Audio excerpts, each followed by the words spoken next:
پتہ ہے عظیم لوگ کون ہوتے ہیں؟ جب 70 کی دہائی میں جنگل سے جاتے ہوئے ایمبولنس کا راستہ کچھ ڈاکوؤں نے روکا تو اس ایمبولنس میں ایک جوان لڑکی کی میت تھی۔ ڈرائیور خود ایدھی صاحب تھے۔ لڑکی کی ماں نے اتر کر ڈاکوؤں کو بتایا کہ اندر میری جوان بیٹی کی میت موجود ہے جو ٹی بی کی وجہ سے وفات پا گئی ہے۔ ڈرائیور کوئی اور نہیں بلکہ ایدھی صاحب خود ہیں۔ ایمبولنس میں اس وقت ایک نرس بھی موجود تھی۔ تمام ڈاکو گھوڑوں سے نیچے اتر آئے اور ڈرائیور کو غور سے دیکھا۔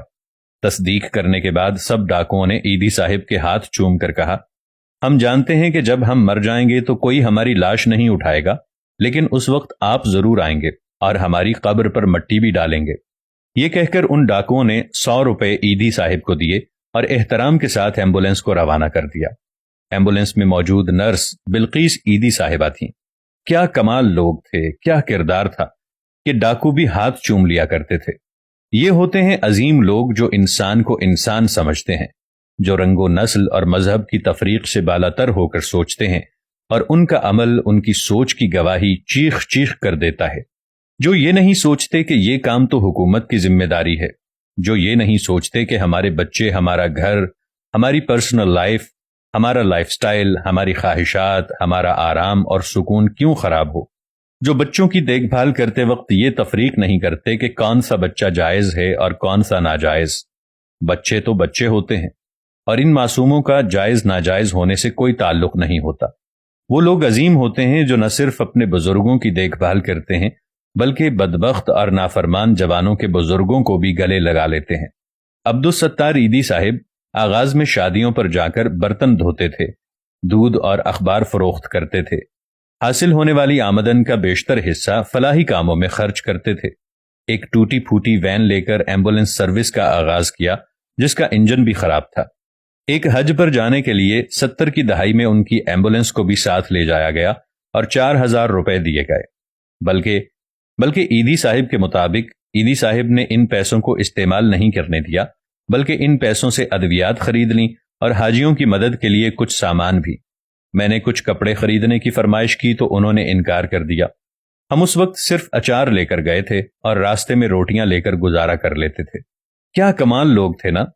ایک ایمبولنس کا ڈرائیور بنا ہوا تھا اور دوسری نرس تھی، لیکن حاصل ہونے والی آمدن کو انسانیت پر خرچ کیا جا رہا تھا۔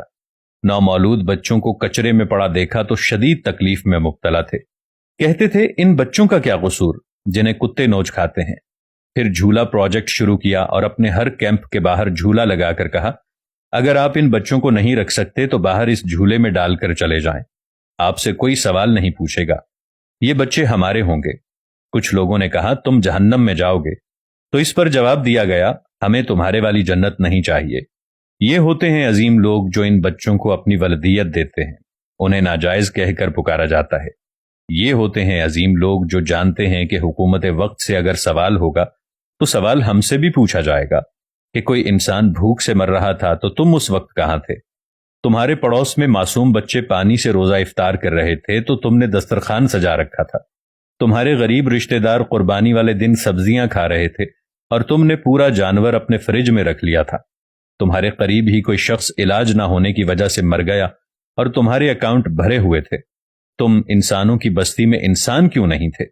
تمہارے پڑوس میں یتیم بچیاں کنواری تھیں اور تم اپنی بچیوں کو لاکھوں کروڑوں خرچ کر کے بیاہ رہے تھے۔ تم مجرے دیکھ کر لاکھوں روپے لٹا رہے تھے۔ تمہارے قریب ہی یتیم بچے بھوک سے بلک بلک کر رو رہے تھے۔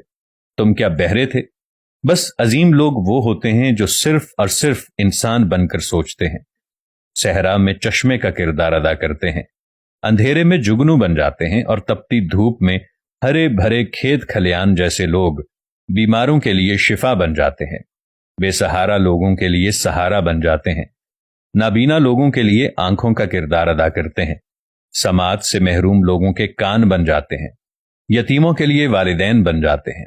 میرا نامہ اعمال تو دیکھ، میں نے بس انسان سے محبت کی ہے۔